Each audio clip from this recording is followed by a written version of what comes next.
What's up, guys? Rashad with Bat Beats here, and today I'm bringing you my Life Flip Frieza deck profile.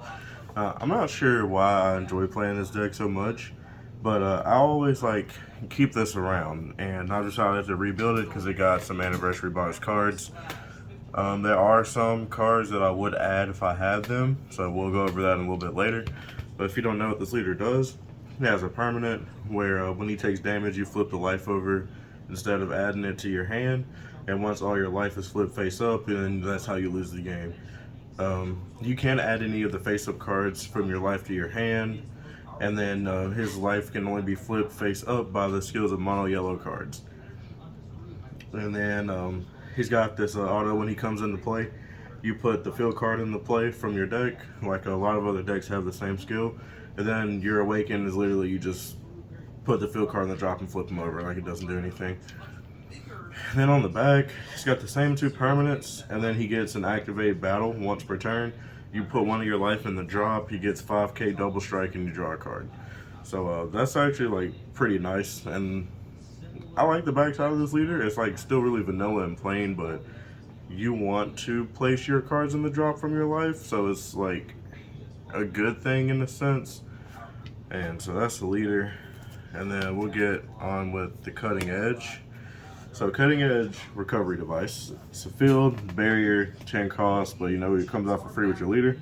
Once per turn when you take a damage, you can flip any or tap any of your opponent's cards. This includes energy, unisons, their leader, whatever, it doesn't matter.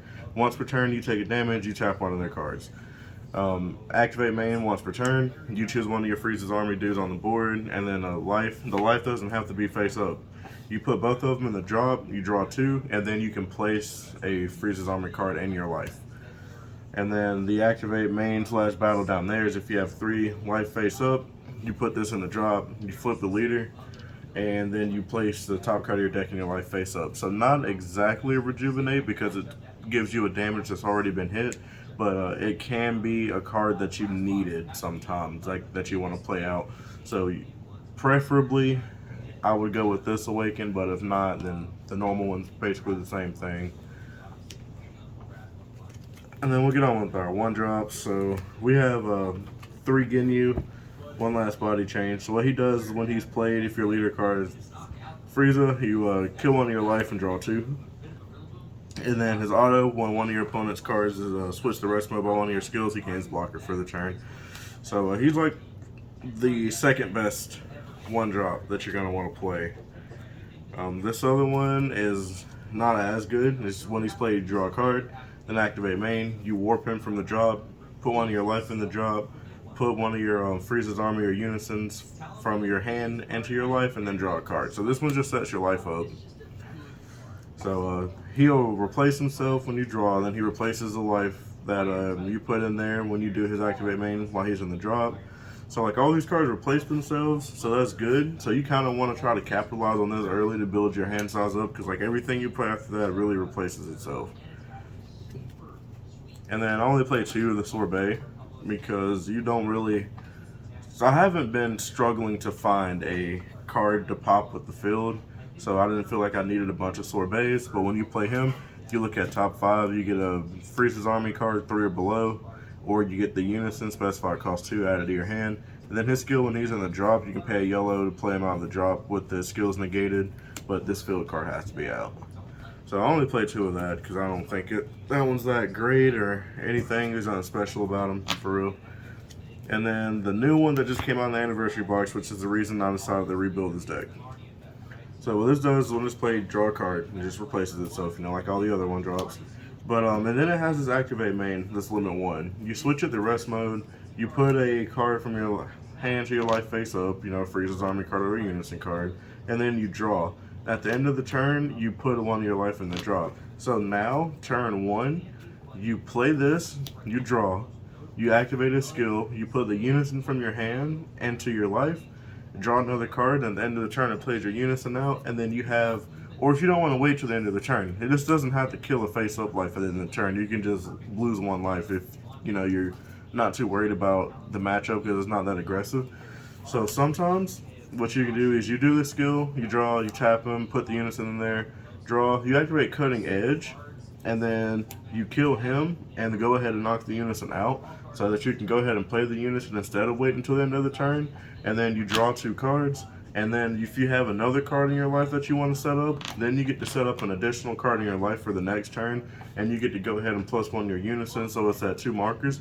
Otherwise, it comes out at the end of the turn with 1 marker because that's the unison skill. And if you don't have one out, well, we'll go over that. So it gives you a lot of more options on turn 1. Like, this card is like really strong because this activate main, if they don't kill it, then you just get to keep doing it over and over. And this like really fixed the problem with the deck that I thought it had originally, where it's just too random with you having to play stuff out of your life.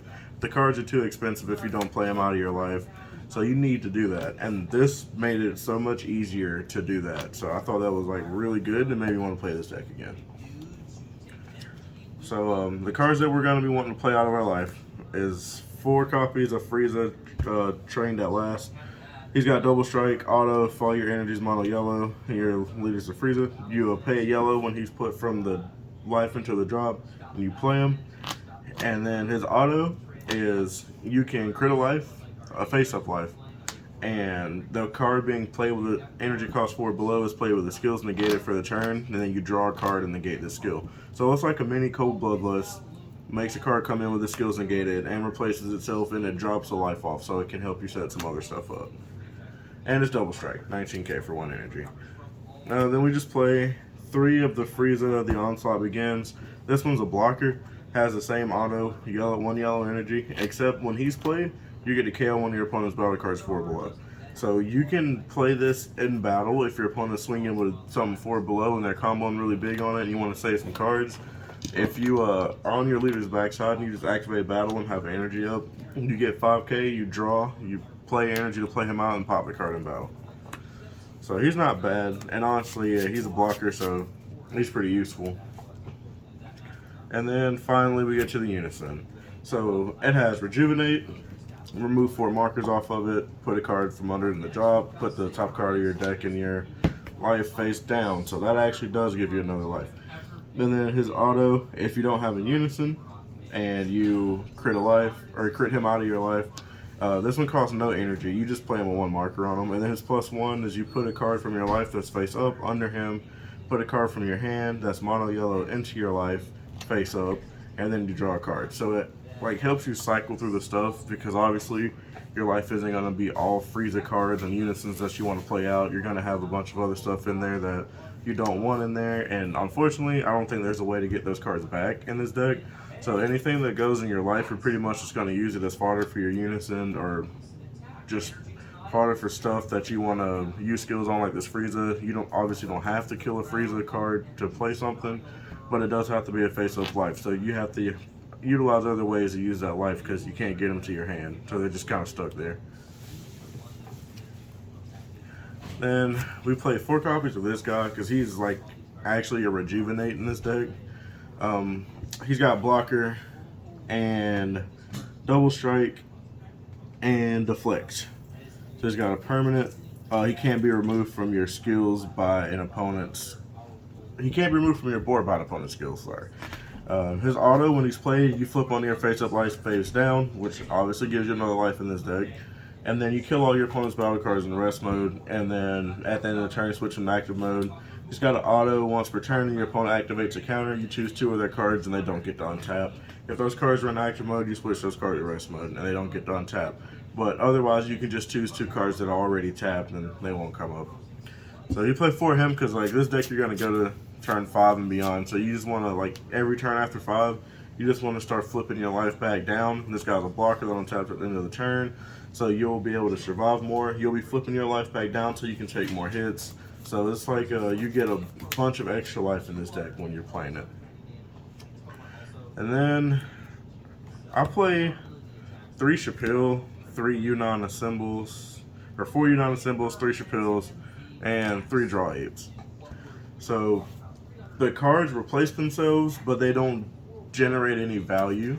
So you don't want to be stuck at the same amount of cards in hand, since you're not taking the life to your hand. You're only getting cards by playing other cards to give you cards.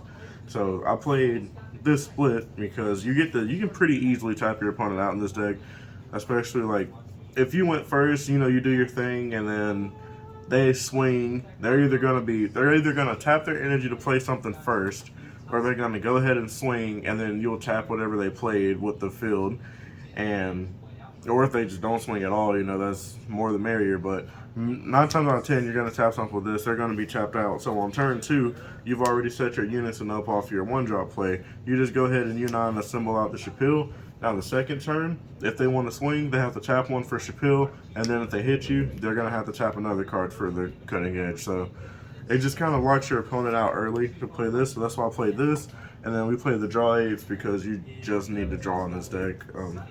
Now, you can deck yourself out extremely easily since everything in this deck draws and replaces itself and all that. By the time you make it to like turn 6 or 7, your deck's honestly probably going to be really low. Because it doesn't seem like there's so much draw in this deck, but like you can draw quite a bit. Like I average have like 12 cards in my hand, and then you're still going to be able to just repeatedly draw cards with other things. So, but we play this because early on you need to build up a hand size because your leader's only 5k on the front. So you don't want to get rushed into Awakening on like turn 2 or 3. You want to kind of hold it until turn 4 or 5 so that you get maximum value out of Cutting Edge. So we play this little package just so we can draw more cards at the beginning of the game to be able to handle that. Then next, we just play 2 Vegetas because we play the Unison, and then 1 Bergamo, 1 Poutine, and then there's a crap ton of 1-drops, so I'll play the Secret Rare.